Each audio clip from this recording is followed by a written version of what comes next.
Hello, freak bitches. Fucking, my mom was cleaning houses, making $6 an hour.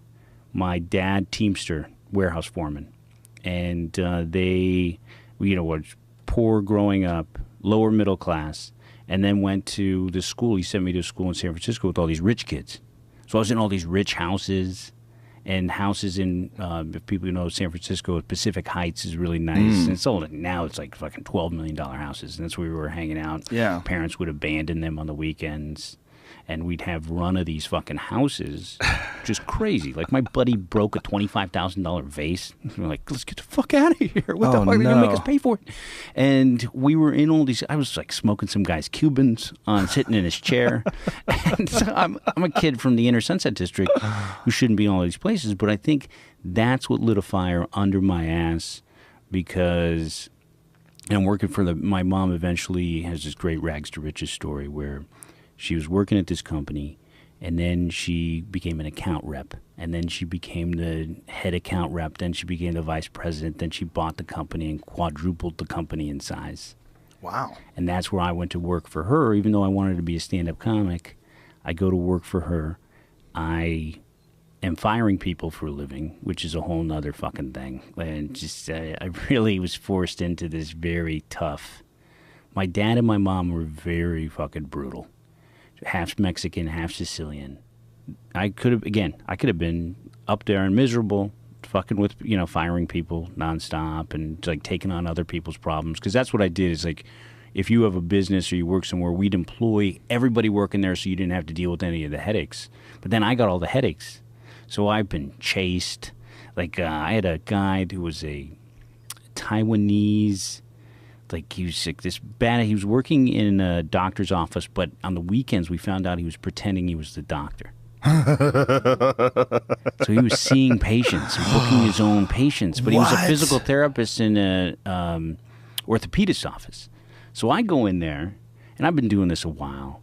And again, I've like been in so many awkward situations. Now I'm doing stand-up, and I'm even in more awkward situations. And I just go up, and I go, "Hey, Twan, jig is up."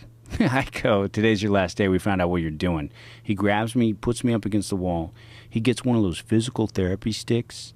The big, like the pole that you used to stretch with behind your back and stuff.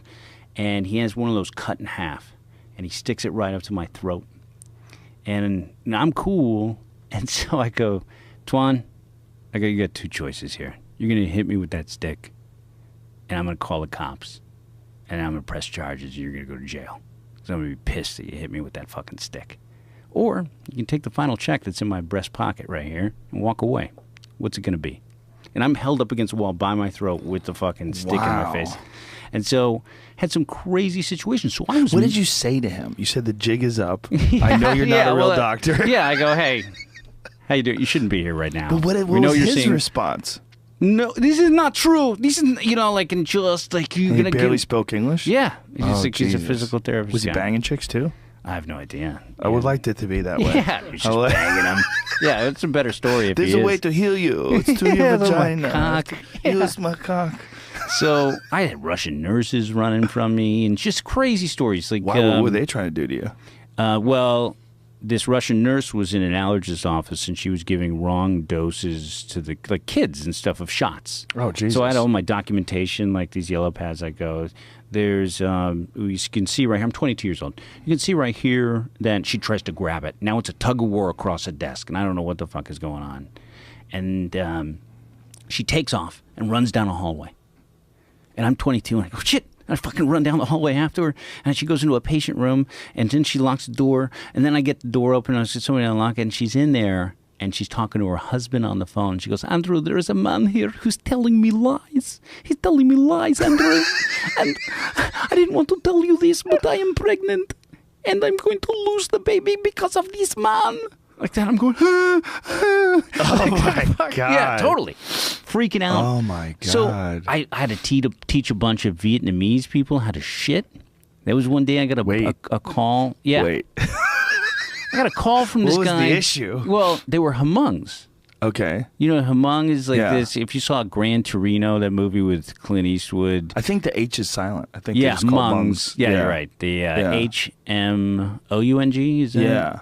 And then there are people without a land. Yeah. And then they all came to San Jose, California to work in assembly plants. So they're in this cable assembly plant called Cable Co. That was a big client of ours. And I got a call from this really cool guy. His name was Chip Bronk.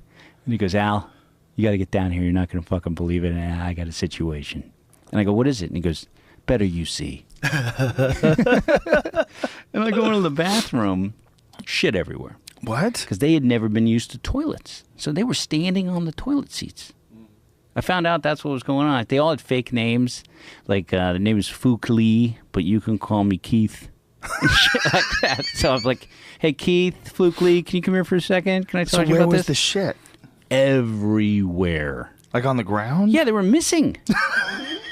Because the toilet seat is not meant to fucking hold you up. So they're waddling up there. So they were standing on the toilet Standing seat. on the toilet seats. So they were just used to like shitting in they're holes? shitting in holes.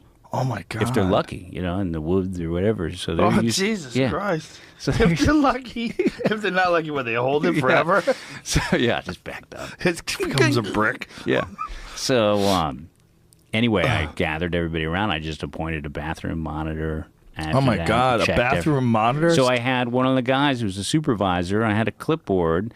I put a lock on the bathroom door, and then so you become this corporate fixer. That's what I was doing. And I always wanted to do stand-up comedy. I love stand-up comedy. I grew up in the city with just listening to comedians on the radio and all the great comics. There was two comics who lived on my block, and so I loved... Who lived on your block? Mike Pritchard and Michael Meehan, two great comics. Mike Pritchard won the first San Francisco comedy competition, and Robin Williams looked up to him. He was like, Robin Williams was his idol. And he was on my block. And you know Monty Hoffman? Yeah. Monty Hoffman, I would be 8 years old on my bike, and I would ride down the block, and Monty Hoffman and Mike Pritchard used to put their T-shirts over their heads. You know how you can do, like, just the face pops out of the hole? And they used to pretend they were the California Raisin guys. I was like, these guys are hilarious. This is amazing.